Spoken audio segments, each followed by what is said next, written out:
What's going on there, YouTube, and welcome back to another comic book video. Okay, so we are going to continue our coverage over X-Men Inferno, and now we pick up with X Factor number 36. Now, yes, I do know we're only covering one single issue for today's video, but I kind of want to keep some things separate when it comes to this actual crossover, because we're going to see a lot of different heroes being involved in this event.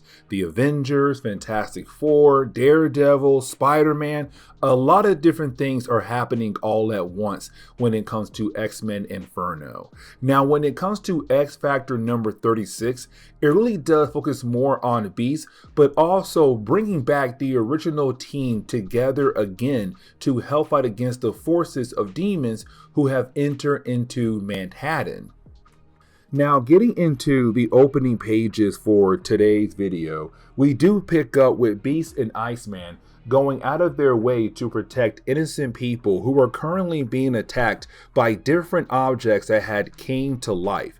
As we saw in the earlier parts of our coverage over X Factor and X-Men Inferno, different objects are now coming to life and actually attacking innocent people. These objects are being possessed by demons or possibly just demonic energy. Either way, once you have Beast and Iceman handle those objects, well, Beast runs into Trish Tilby. And we had actually met Trish in the earlier parts of our coverage over X Factor. Now, when it came to Trish, we learned that she is a reporter that is very pro-mutant, but earlier on, we saw her fall in love with Beast. Now, here's the thing, because when she did fall in love with Beast, he looked normal. He didn't have his blue fur. But at the same time, Beast was not as smart as he is currently. You see, when it came to one of the horsemen of Apocalypse, Pestilence, she had infected Beast. And with that, Beast got stronger, except the stronger he got, the dumber he became. And so for Trish, when she fell in love with Beast, it was kind of okay because Beast was very vulnerable. But at the same time, he had to rely on other people, including her. And so for her, it was really a great relationship. But now with Beast having his blue fur back, but also being intelligent again, he's somewhat cocky.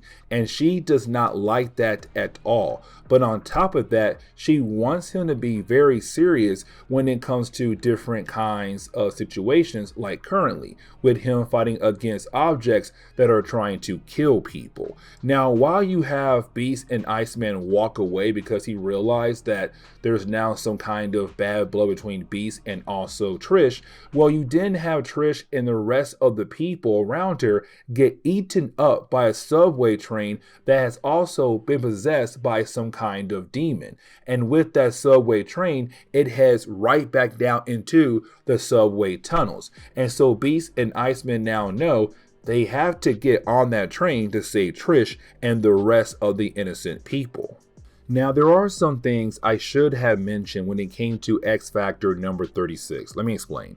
So this video or this story actually takes place right in the middle of our last video. You see, at the tail end of X-Terminators number 3, we saw Nazareth being able to open up a portal that would allow the demons of Limbo into Earth reality. Now, here's the thing. When it comes to X Factor number 36, that has not happened at all yet, but it's going to by the end of this story. We do pick up with Nazareth.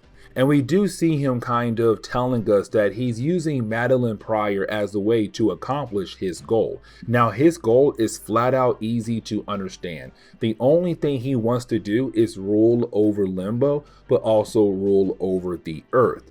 And when it comes to Madeline, she can help him accomplish that goal. Now, he also thinks of Jean Grey as well. And the only reason why, because he realized that Jean Grey and Madeline, well, they look alike. Now, we have not been told just yet that Madeline is a clone of Jean Grey. So currently, everyone believes that Madeline and Jean Grey just look alike, and it's kind of weird. But for Nazareth, he says they're kind of like the same person, but at the same time, they are completely different. Now, he does shift his focus onto Archangel. Now, the last time we saw Archangel, He had just got done fighting against a character known as Cameron Hodge. Really, he killed off Cameron because Cameron killed off Candy. Candy being the ex-girlfriend to Archangel. Either way, he had no idea that Cameron made a deal with a demon, and that demon would be Nazareth. You see, when it came to their deal, Cameron would hand over Nazareth 13 mutant babies. In return, Nazareth would give Cameron immortality. Now, it's not like, okay, Cameron will now live on forever. No. Instead, Cameron would come back to life after his next battle if he dies in that next battle. But after that, he then loses his immortality. Now, this is Nazareth calling Archangel and telling him everything about the deal. But now Archangel now knows that Nazareth was also part of the attack against him and also Candy. He says, it was your demons who helped Cameron to fight against me. It was your demons who helped Cameron to kidnap Candy, and it led to her death. I don't like that. And now I realize where you are at when it comes to this conversation. You're back in New York, and I have friends back in New York, and I will help them to find you and to kill you as a way to get revenge against you for killing off Candy. And so now it's Archangel saying, I'm gonna team back up with X Factor to kill you. But now we have to check in with Cyclops and Jean Grey. Now, here's the thing. You have Cyclops and Jean Grey trying their best to find Christopher, the son of Cyclops and Madeline Pryor. As we saw in the earlier parts of X-Men Inferno, he was taken away by some demons, and they have no idea where to. Now, here's the thing. Jean Grey has to remember how to be a telepath. In the earlier parts of X Factor, she lost that ability. She only came back to life recently and only had the ability of telekinesis. But now she had regained the ability of being a telepath, but now she has to learn all over again how to control that power. Now at the same time, she's also expressing that she's very angry with Cyclops because it was Cyclops who had abandoned Madeline and also Christopher. If he had only stayed, most likely none of this would have happened. Now, while you have the two characters flying back into the city, they're being attacked by a jet that has also been possessed by some kind of demon. Now, also, as they get away from that jet, they see the Empire State Building also changing as well. And we saw that in the earlier parts of X-Men Inferno. And so you have our heroes wondering what is currently happening in New York City. Now, getting back over to Beast and Iceman, we see the two heroes trying their best to work together to actually save the innocent people who are trapped on the demonic train. Now, here's the thing, because we actually focus more on Trish, because as you have our two heroes trying their best to protect the innocent lives on the train, you have the people begin to turn against Iceman and Beast. These people are technically anti-mutant. Now you have Trish go out of her way to protect her man and also Iceman, but at the same time, she still does not like this new beast for her. It's not new for us, but it's new for her. The idea of him being so cocky. But as the fight goes on against the demonic train, you then have Trish realize that Beast is not trying to be cocky. He's very similar to Spider-Man in a way, where he cracks a lot of jokes as a way to distract the idea that he's in danger, but to also throw his enemies off as well. But for Beast, it's really more of he's actually scared, but he cracks jokes to calm himself down and other people around him.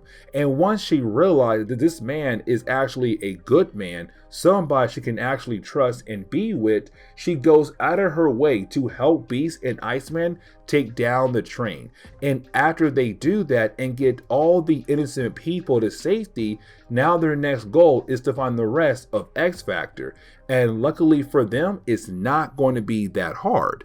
Because as soon as they look over and see Cyclops and Jean Grey fighting against a wave of demons, you have Beast and Iceman jump into the battle. Now, by this point, the story has now caught up to our last video. The portal has opened up. You now have the demons of Limbo just flying down and beginning to attack Manhattan. And so now our four heroes are trying their best to fight against a group of demons. But this is why I say you are going to see the return of X Factor. Because let's not forget, after Angel had turned to Archangel, he was not really part of the team anymore. He was away. It was just Beast, Cyclops, Jean Grey, and Iceman. And for a very short period of time, you had Caliban there. But again, not the original team in the early days of X Factor. But then out of nowhere, Archangel appeared. He's all like, hey, I'm here to help out. I want to kill off the demons and their master. You are also looking for your son that was apparently taken by demons. So why not all of us work together again like we used to back in the old days to accomplish all our different goals? And so there you go. You have Cyclops, Jean Grey, Beast, Iceman, Archangel together again for the first time in a long time to fight against the forces of Nazareth. But this is where we are going to end today's comic book video, and then we're going to jump into Uncanny X-Men in the next one, and that video right there is going to bring the X-Men into this event. But with that being said, please leave me a like down below and subscribe. But guys, see y'all next time. Later.